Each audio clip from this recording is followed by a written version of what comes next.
Ce jeune homme a modifié ses habitudes. Fini la première cigarette matinale, place désormais à quelques bouffées de sa e-cigarette. Il fait partie de ces 2 millions d'adeptes qui ont franchi la porte d'une de ses boutiques. Premier avantage recherché, le prix.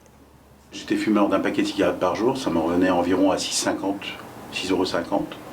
Aujourd'hui, un petit flacon de liquide me dure 4 à 5 jours. Donc vous divisez par 4 le coût économique. S'ils la trouvent économique, les consommateurs la trouvent aussi moins nocive. Personnellement, je suis asthmatique, donc bien entendu, le point de vue santé, c'est quelque chose que je prends vraiment en compte. Et j'ai l'impression que la cigarette électronique, c'est moins nocif. Et si les consommateurs sont déjà séduits, les commerçants, eux, se veulent persuasifs.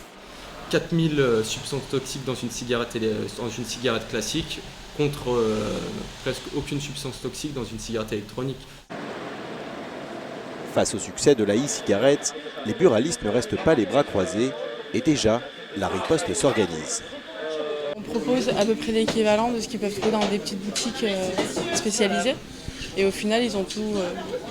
Ils peuvent poser des questions par rapport à ce qu'ils fument et par rapport à ce que nous on leur propose en cigarette électronique.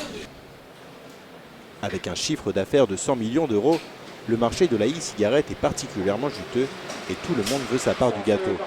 Une situation qui tombe à point nommé. 59% des Français se déclarent en effet prêts à arrêter de fumer.